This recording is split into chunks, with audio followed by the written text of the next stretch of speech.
Gyandeep YouTube channel पर आप सबका स्वागत है। आज हम लोग इस वीडियो में उत्तर मध्यकाल यानी रीतिकाल के बारे में जानेंगे। रीतिकाल पर विस्तार से इस वीडियो में चर्चा करेंगे। रीतिकाल से ऐसा कोई भी पॉइंट नहीं छूटेगा जिससे कि एग्जाम में क्वेश्चन पूछे जाते हैं, तो आप वीडियो को लास्ट तक जरूर देखें। वीडियो पसंद आए तो वीडियो को लाइक से सब्सक्राइब करना ना भूलें। वीडियो स्टार्ट करने से पहले हम लोग जान लेते हैं कि इस वीडियो में हम लोग क्या क्या पढ़ेंगे। रीतिकाल पर, रीतिकाल की समय सीमा पर हम लोग के बारे में जानेंगे। रीतिकाल के नामकरण यानी विद्वानों के क्या क्या मत हैं नामकरण को लेकर। फिर रीतिकाल के प्रवर्तक, रीतिकाल की विशेषताएं। रीतिकाल की को 3 काव्य धारा में बांटा गया है, रीति सिद्ध, रीतिबद्ध और रीतिमुक्त काव्य धारा में। इस पर चर्चा करेंगे हम लोग। रीतिकाल पर विशेष तथ्य यानी इंपॉर्टेंट पॉइंट जो है जिससे कि एग्जाम में क्वेश्चन पूछे जाते हैं, पॉइंट लेकर आई हूँ मैं। और रीतिकाल के प्रमुख कवि, उनकी रचनाएं जो कि मोस्ट इंपॉर्टेंट है, यहीं से क्वेश्चन बनते हैं सबसे ज़्यादा। तो रीतिकाल के प्रमुख कवि, उनकी रचनाओं पर हम लोग विस्तार से चर्चा करेंगे। और साथ ही साथ रीतिकाल के जो प्रमुख कवि हैं उनके जीवन, उनकी रचनाओं पर भी देखेंगे, जैसे घनानंद बिहारी। तो इन पर हम लोग चर्चा करेंगे। तो वीडियो को आप लास्ट तक जरूर देखें। वीडियो पसंद आए तो वीडियो को लाइक से सब्सक्राइब करना ना भूलें। और रीतिकाल के प्रमुख कवि और उनसे संबंधित दरबार, मतलब एक क्वेश्चन पूछे जाते हैं कि रीतिकाल के कौन से कवि किस के दरबारी कवि हैं, तो इस पर भी हम लोग चर्चा करेंगे। तो चलिए देखते हैं क्या है रीतिकाल। यानी उत्तर मध्यकाल को ही रीतिकाल कहा जाता है। उत्तर मध्यकाल को ही रीतिकाल कहा जाता है। यानी उत्तर मध्यकाल को ही रीतिकाल किसने कहा है? रामचंद्र शुक्ल ने कहा है। और उनकी समय सीमा पूछी जाती है एग्जाम में। हर एक काल की समय सीमा से एग्जाम में क्वेश्चन पूछे जाते हैं। तो उत्तर मध्यकाल यानी रीतिकाल की समय सीमा क्या है? विक्रम संवत 1700 से 1900 है, जो कि सर्वमान्य मत है। ये मत किसके द्वारा दिया गया है? आचार्य रामचंद्र शुक्ल के द्वारा ये मत दिया गया है कि रीतिकाल की जो समय सीमा है विक्रम संवत 1700 से 1900 मानी है इन्होंने। और यही क्या है? सर्वमान्य मत है। क्या? 1700 से 1900। अब रीतिकाल का नामकरण, देखिए हर एक काल का नामकरण होता है जिसमें विद्वानों के अलग अलग मत होते हैं। तो यहाँ पे हम लोग जानते हैं रीतिकाल को रीति काव्य नाम किसने दिया है? जॉर्ज ग्रियर्सन ने रीतिकाल को रीति काव्य नाम दिया है। अलंकृत काल नाम किसने दिया है? मिश्र बंधु ने दिया है। मिश्र बंधु कौन कौन से हैं? देखिए मिश्र बंधु कौन कौन है? श्याम बिहारी, सुखदेव बिहारी, गणेश बिहारी। पूछ लिया था एग्जाम में क्वेश्चन कि मिश्र बंधु कौन कौन तो है? यही तीनों जो हैं मिश्र बंधु हैं। श्याम बिहारी, सुखदेव बिहारी, गणेश बिहारी क्या है? मिश्र बंधु हैं। और इन्होंने रीतिकाल को अलंकृत काल नाम दिया है। किसने? मिश्र बंधु ने। रीतिकाल नाम किसने दिया है? रीतिकाल नाम आचार्य रामचंद्र शुक्ल जी ने रीतिकाल नाम दिया है। श्रृंगार काल नाम किसने दिया है? आचार्य विश्वनाथ प्रसाद मिश्र ने रीतिकाल को श्रृंगार काल नाम दिया है। कला काल नाम किसने दिया है? डॉक्टर रमाशंकर शुक्ल ने रीतिकाल को कला काल नाम दिया है। अंधकार काल नाम किसने दिया है? त्रिलोचन ने रीतिकाल को अंधकार काल नाम दिया है। अब देखिए हर एक काल के प्रवर्तक होते हैं। तो रीतिकाल के प्रवर्तक कौन है? आचार्य केशवदास जो है रीतिकाल के प्रवर्तक है। ऐसा किसने माना है? डॉक्टर नगेंद्र ने माना है कि आचार्य केशवदास जो है रीतिकाल के प्रवर्तक है। और यही मत क्या है? सर्वमान्य मत है। मतलब इन्हीं के मत को सभी लोग मानते हैं। अब लेकिन रामचंद्र शुक्ल क्या मानते हैं कि रीतिकाल के प्रवर्तक कौन है?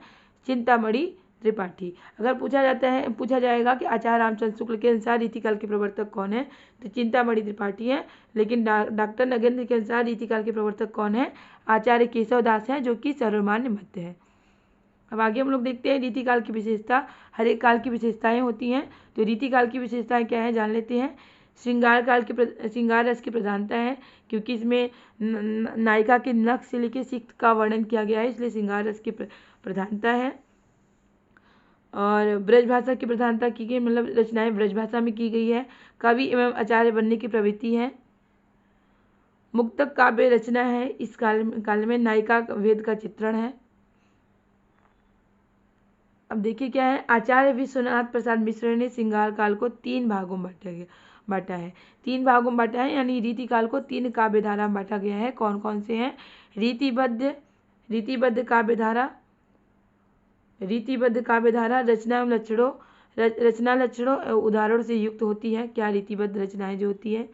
रीति सिद्ध जो होती हैं, रीति सी बधी परिपाटी के अनुकूल स्वतंत्र काव्य रचनाएं होती हैं रीति सिद्ध में।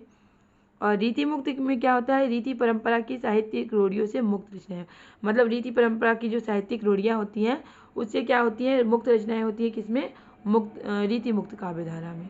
अब देखिए आचार्य विश्वनाथ प्रसाद मिश्र के अनुसार जो रीति सिद्ध कवि हैं वहीं रीति सिद्ध कवि हैं वे डॉक्टर नगेंद्र के अनुसार क्या है, रीतिबद्ध कवि कहलाते हैं।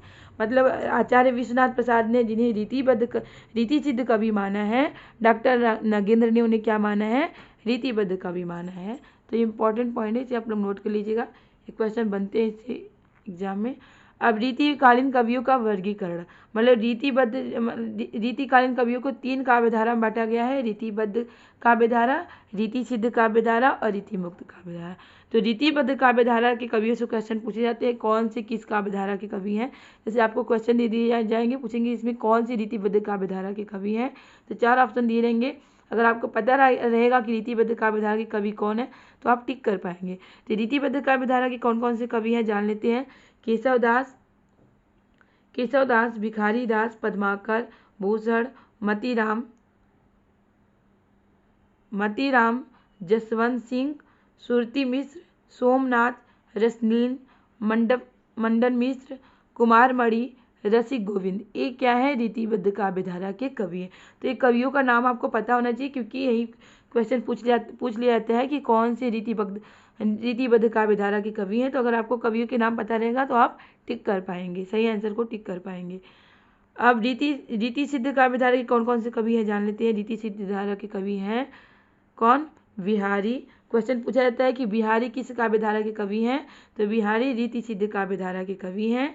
बिहारी, सेनापति, वृंद, विक्रमादित्य, पजनेश, कृष्ण कवि, निप्रशंभु, हठीजी, वेणी कवि, निवाज, ये 11 जो हैं क्या है, रीति सिद्ध काव्यधारा के कवि हैं। बिहारी, वृंद, सेनापति, विक्रमादित्य, पजनेश, कृष्ण कवि, निप्रशंभु, हठीजी, वेणी कवि और निवाज, ये क्या है, रीति सिद्ध काव्यधारा के कवि हैं।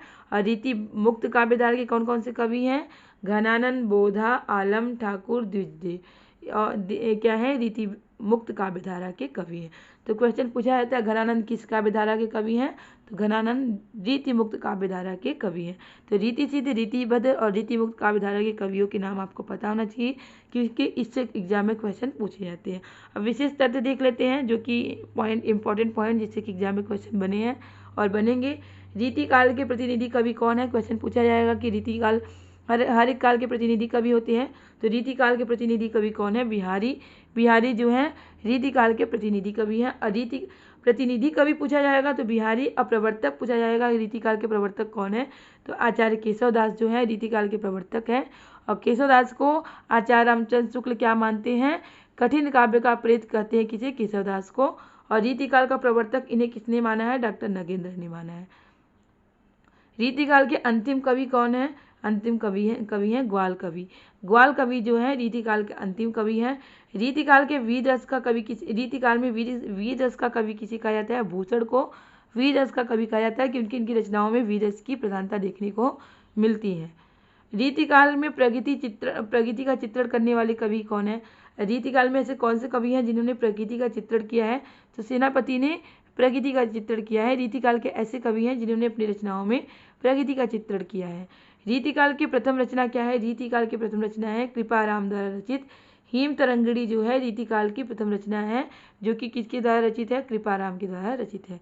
रीतिकाल की अंतिम रचना क्या है, रीतिकाल की अंतिम रचना है रसरंग। रसरंग जो है रीतिकाल की अंतिम रचना है। रीतिकाल की अंतिम रचना है क्या, रसरंग। और हिम तरंगिणी जो है रीतिकाल की प्रथम रचना है। अब रीतिकाल के प्रमुख कवि उनकी रचनाओं के बारे में जान लेते हैं।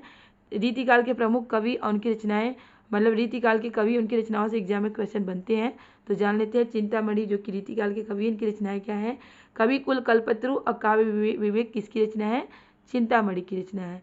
कुलपति मिश्र की रचना क्या है, रस पीयूष निधि और सुजान विलास जो है कुलपति मिश्र की रचना है। जो कुलपति मिश्र किस काल के कवि हैं, रीतिकाल के कवि हैं। भिखारी दास की रचना क्या है, काव्य निर्णय, श्रृंगार निर्णय, रस सारांश, शतरंज सतिका, भिखारी दास की रचनाएं हैं। केशव दास की रचनाएं हैं जो कि इंपॉर्टेंट है, इनकी रचनाओं से एग्जाम में क्वेश्चन बनते हैं।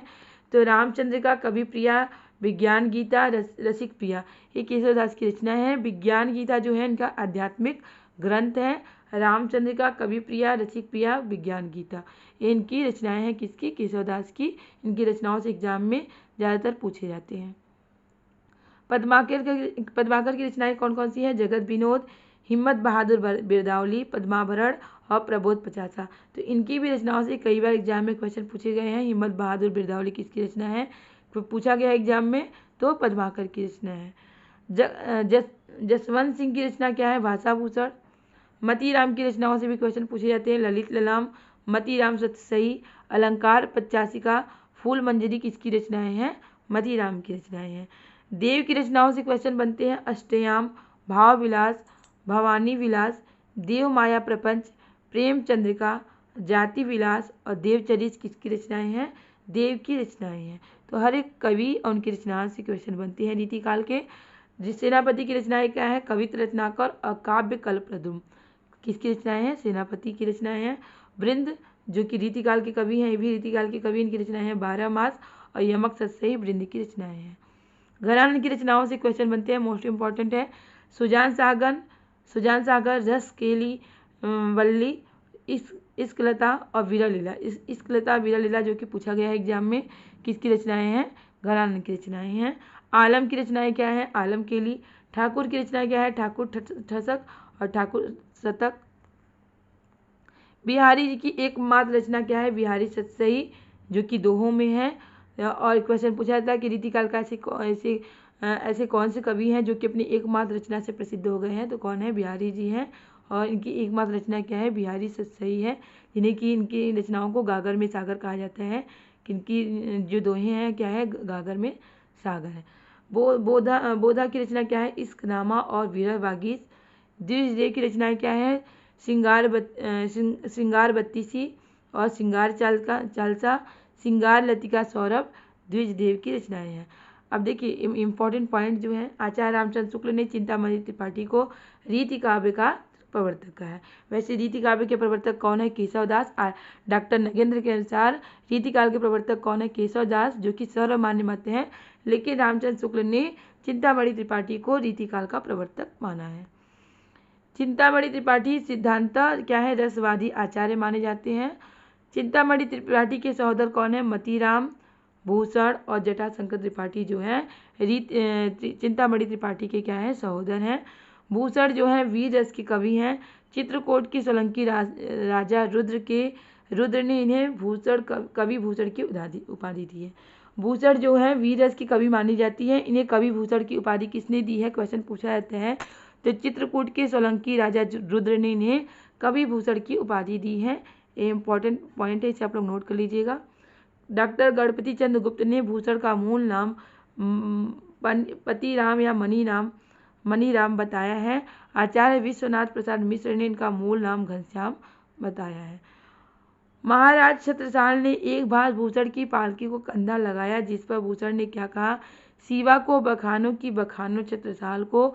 ये मोस्ट इम्पॉर्टेंट पंक्ति है। ये पंक्ति एग्जाम में पूछ ली जाती है। पूछा था किसने कहा है और किस संदर्भ में कहा था? तो भूषण ने कहा था ये पंक्ति शिवा को बखानो की बखानो छत्रसाल को। कब कहा था इन्होंने ये पंक्ति? महाराज छत्रसाल ने जब उनकी पालकियों को कंधा लगाया था तो इन्होंने ये पंक्ति कहा था। आचार्य रामचंद्र शुक्ल ने क्या लिखा है? भूषण के वीर रस के उद्गार सारी जनता के हृदय की संपत्ति हुए।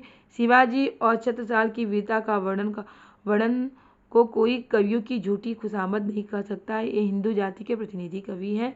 ऐसा किसने कहा है? रामचंद्र शुक्ल जी ने कहा। मतीराम के प्रथम ग्रंथ फूल मंजरी है, किंतु डॉक्टर बच्चन सिंह ने रसराज को ही प्रथम ग्रंथ माना है।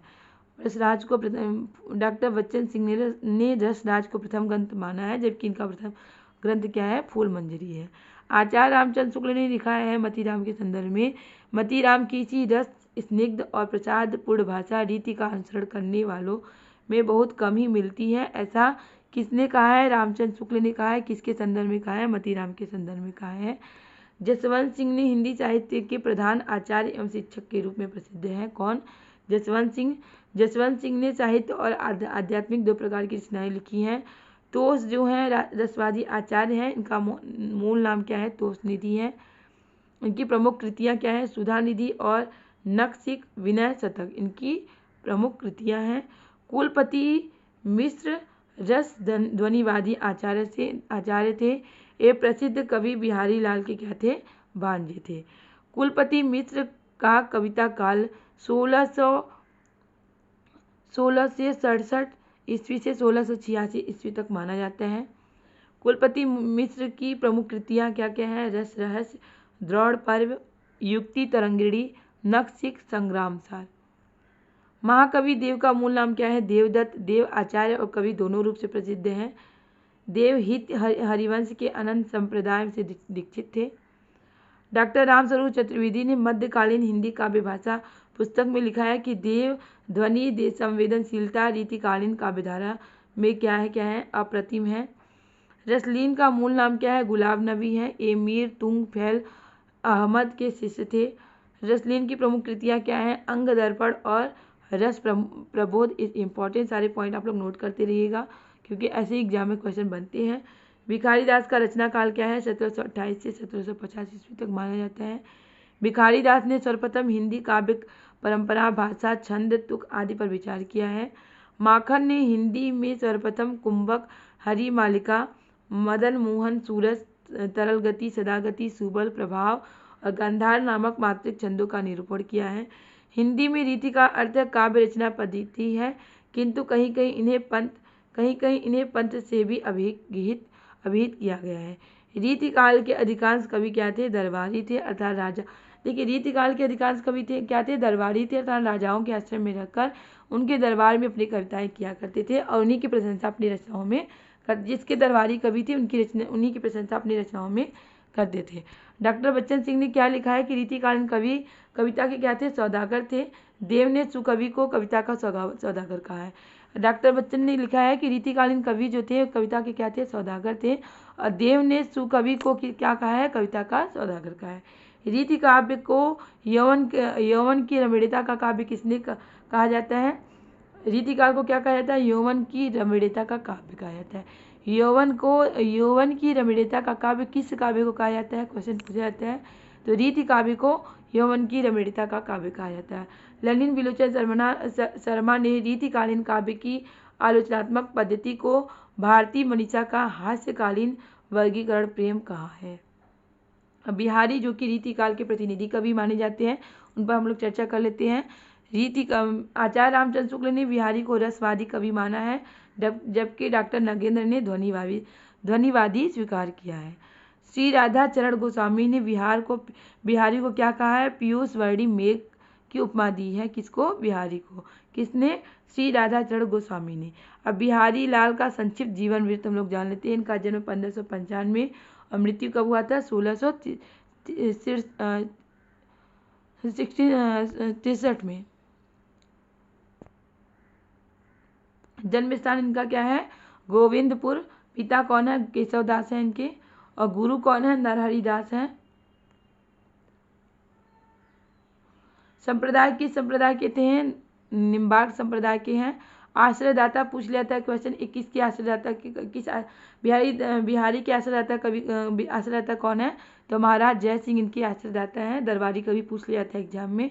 बिहारी लाल की एकमात्र रचना क्या है, बिहारी सतसई दोहा छंद में रचित है। इनकी भाषा परिनिष्ठित साहित्यिक ब्रजभाषा। इनकी ब्रजभाषा क्वेश्चन पूछ लेता है, बिहारी किस भाषा का इनकी रचनाएं किस भाषा में है, तो ब्रजभाषा में है। डॉक्टर जॉर्ज ग्रेसन के अनुसार यूरोप में बिहारी सतसई के समकक्ष कोई रचना नहीं है। बिहारी के समस्त दोहों की संख्या कितनी है, 719 है। किंतु जगन्नाथ दास रत्नाकर ने इनकी दोहों की संख्या कितनी मानी है, 713 मानी है। आचार्य रामचंद्र शुक्ल ने बिहारी के संदर्भ में क्या कहा है, देख लेते हैं। श्रृंगार रस के ग्रंथों में जितनी ख्याति जितना मान बिहारी सतसई हुआ है उतना और किसी का नहीं है। इनका एक एक दोहा हिंदी साहित्य में एक एक रत्न माना जाता है। ऐसा रामचंद्र शुक्ल ने माना है कि बिहारी जी का एक एक दोहा क्या है, हिंदी साहित्य का एक एक रत्न माना जाता है। यदि प्रबंध काव्य एक विस्तृत वनस्थली है तो मुक्तक क्या है, चुना हुआ क्या है, गुलदस्ता है। जिस कवि में कल्पना की समाहार शक्ति के साथ साथ भाषा की समाहार शक्ति जितनी अधिक होगी उतनी ही मुक्तक की रचना में सफल होगा। यह क्षमता बिहारी में पूर्ण रूप से सर्ववर्तमान है। ऐसा किसने कहा है, रामचंद्र शुक्ल ने बिहारी के संदर्भ में कहा है। बिहारी की रस व्यंजना का पूर्ण वैभव उनके अनुभव के विधान में दिखाई पड़ता है।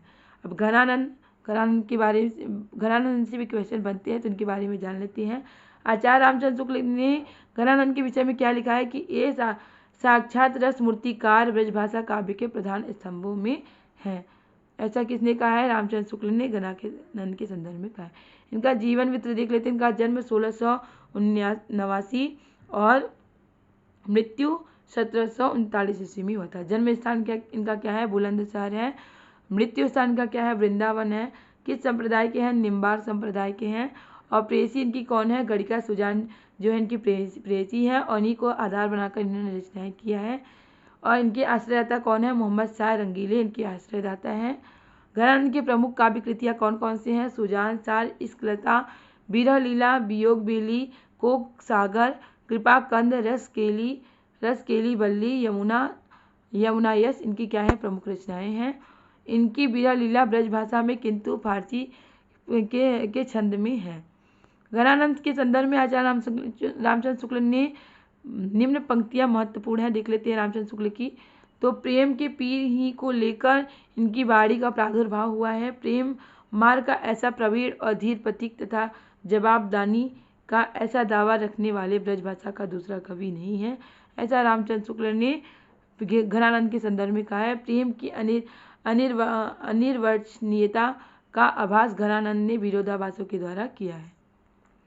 अब देखिए रीतिकाल के प्रमुख कवि और उनसे संबंधित दरबार क्या हैं, देख लेते हैं, क्योंकि किस दरबार के हैं, किसके दरबारी कवि हैं, ऐसा रीतिकाल के कवियों से क्वेश्चन बनते हैं। तो बिहारी जो हैं किसके दरबार के हैं? जयपुर और आमेर के दरबारी कवि हैं। और चिंतामणि जो है नागपुर के दरबार के हैं। और केशवदास जो है ओरछा दरबारी कवि हैं। और भूषण जो है पन्ना के दरबारी कवि हैं। भिखारी दास जो है प्रतापगढ़ अवध के दरबार के कवि हैं। बोधा जो है पन्ना के हैं। और कुलपति मिश्र जो है जयपुर दरबार के कवि हैं। देव जो है पिहानी दरबार के कवि हैं। मतीराम जो है बोधी दरबार के कवि हैं। रघुनाथ काशी दरबार के कवि हैं। विशेष तथ्य देख लेते हैं। देव को उपमा का बादशाह कहा जाता है। कि रीतिकाल के किस कवि को उपमा का बादशाह कहा जाता है? तो देव को उपमा का बादशाह कहा जाता है। भूषण का वास्तविक नाम क्या है? घनश्याम है। घरानंद को विरोधाभास का बादशाह कहा जाता है। तो ये रहे रीतिकाल से इम्पॉर्टेंट पॉइंट, इम्पॉर्टेंट टॉपिक। तो आप इस रीतिकाल से जितने भी इम्पॉर्टेंट पॉइंट बनते हैं मैं सारे पॉइंट लेकर आई हूँ, तो अच्छी आप लोग नोट कर लीजिएगा। उम्मीद है कि आपको वीडियो जरूर पसंद आया होगा। वीडियो पसंद आया तो वीडियो को लाइक से सब्सक्राइब करना ना भूलें, क्योंकि आपका लाइक से सब्सक्राइब ही हमें मोटिवेट करता है इस तरह के पॉइंट, इस तरह के टॉपिक और इस तरह के क्वेश्चन लाने के लिए, जिससे आपकी अच्छी तैयारी हो सके और आप अपने एग्जाम में सफल हो सके।